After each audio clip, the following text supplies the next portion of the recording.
overtime run by Gibbs. Just how critical is he, Peter? He's just so special. He's so special. And if you're worried about Jared Goff outdoors in the playoffs, or you're worried that this team, who's calling the plays, like he's the ultimate neutralizer, and he makes everything right. Yesterday, 264 yards from scrimmage, 3 touchdowns. He's 3rd in the NFL in rushing yards. He's 4th among running backs in scrimmage yards. He averages 6.1 yards per rush. Guys, he averages 7.9 yards per reception. He's so special. They just have to find a way to get him in space, and good things happen. They're going up against a defense that Jeff Hafley is calling, which is Micah Parsons and Rashawn Gary. Thanksgiving Day, I am fascinated to see how they get him out and open in space, because he is so, so good for this Detroit Lions team. Can't wait for that game. Mina? Yeah, one thing they can try to do is keep him into block, because I think that's his only weakness, and we've seen good defenses take advantage of that. I mean, Gibbs, I don't know if there's a player in the NFL who makes 2nd and 3rd level defenders look silly the way he does. Some of that is assisted by the Lions skill players blocking. You'll see that on all their explosives.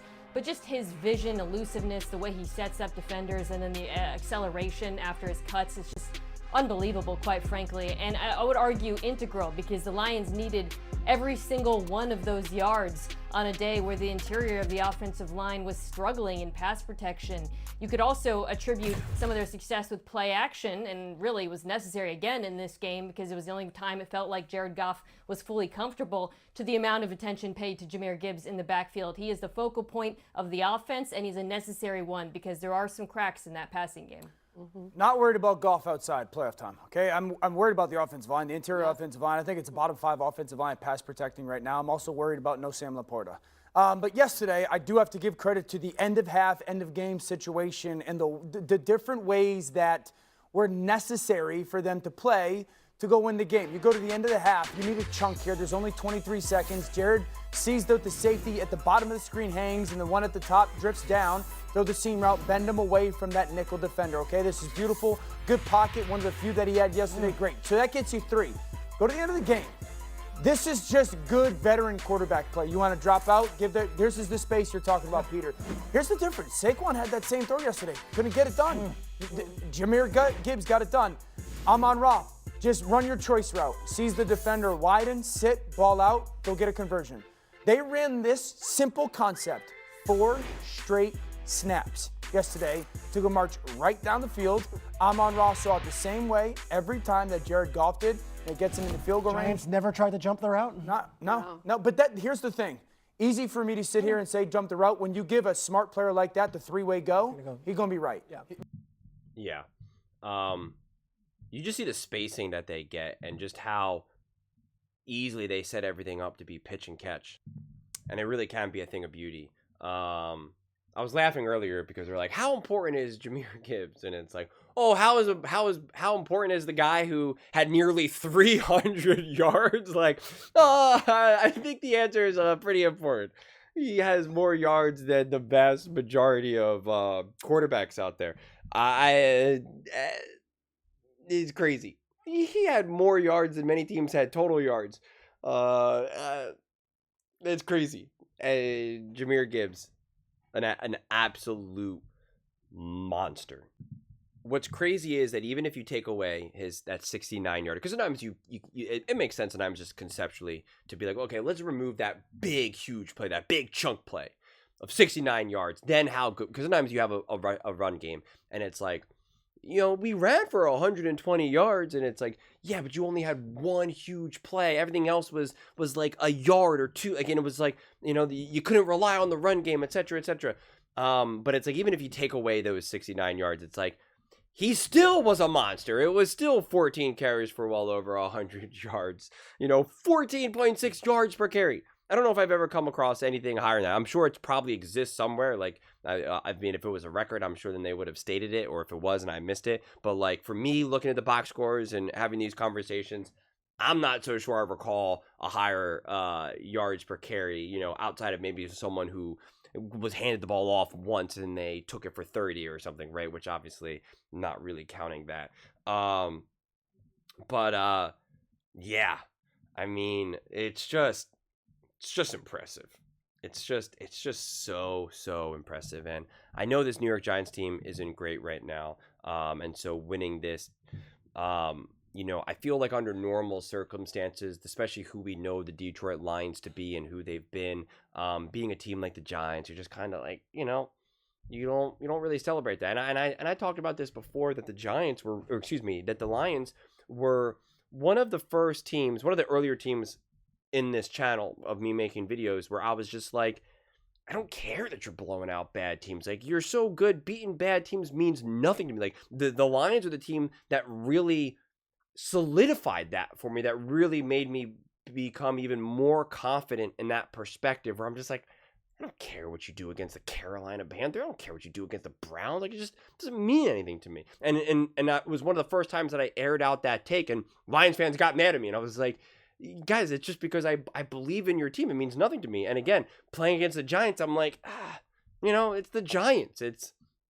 You needed overtime against Jameis Winston, and I get it, and though, considering how the season has unfolded for this team and the way how the season has unfolded for everyone in the NFL right now, I'm more open than I've ever been to these types of wins against teams that I clearly just think have no business being. I mean, like, look at the names here, okay? Only the biggest football fans know what the heck they're looking at here with some of these names.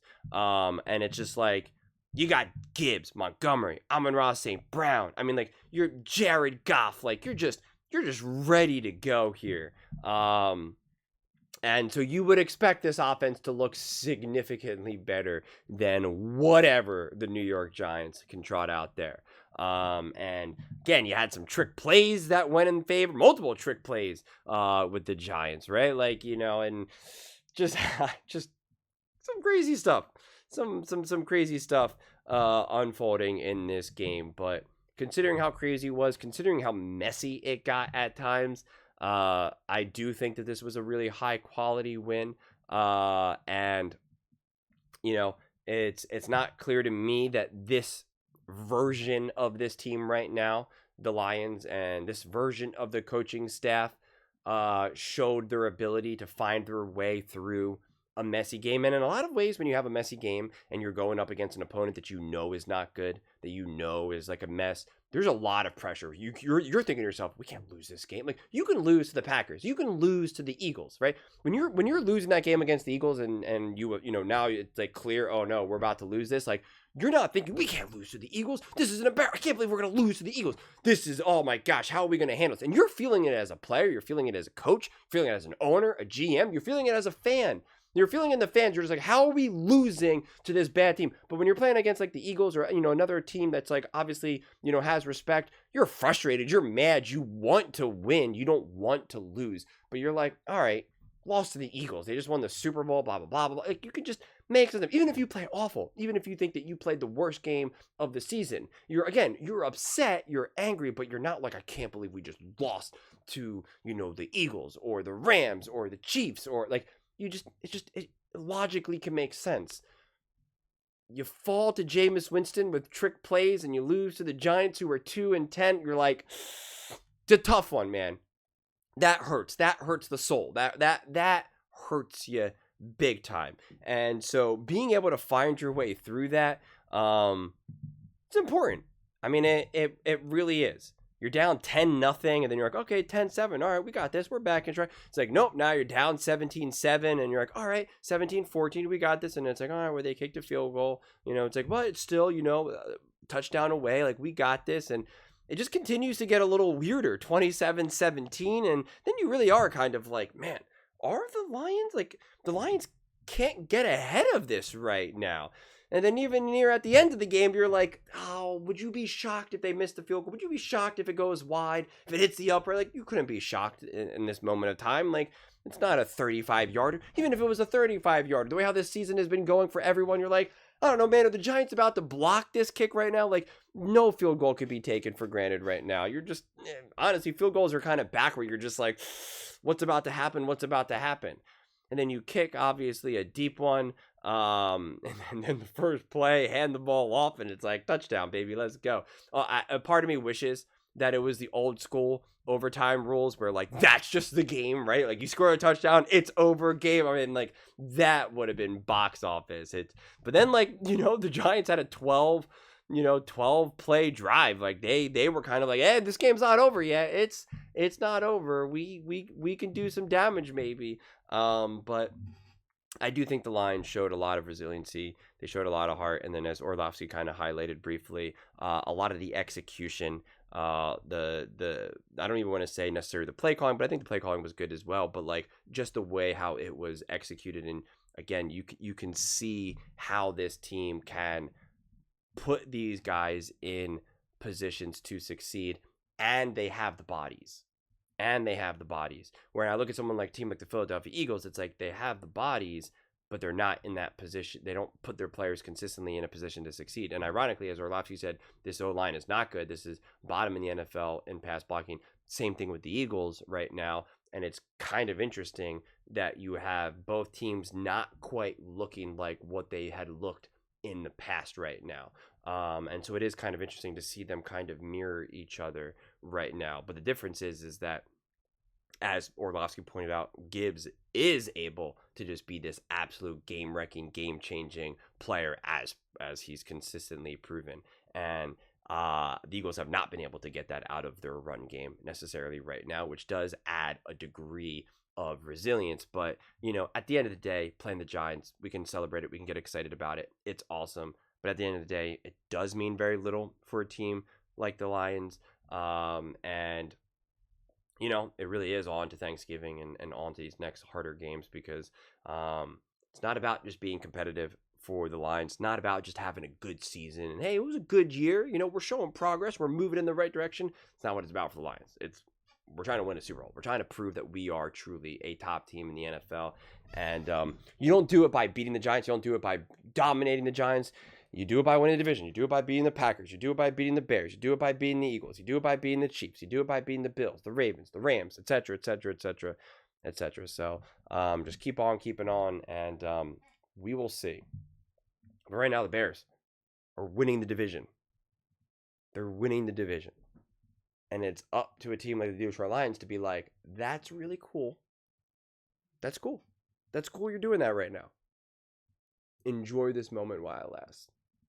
But those are just my thoughts. I'd absolutely love to hear yours. What do you guys all think about the Detroit Lions and their win over the New York Giants? Right, it's their first win when trailing by double digits. I wasn't even thinking about that, and that's pretty much what I said. They haven't shown their ability to necessarily do that, and they did it. Pretty good win. But let me know your thoughts in the comments below. I read every single comment, so whether you agree with me or disagree with me, either way, let's get in some discussions, let's get in some fights, but ultimately, let's just have some fun. And please do consider subscribing. We're building an amazing community here, and I absolutely love to see you part of it. I want to build something that we all genuinely feel connected to, something that we're really excited to be part of. I think we're well on our way to doing it. Please don't forget to give this video a thumbs up, as it really does help with the visibility and the algorithm. Thank you so much. See you next time.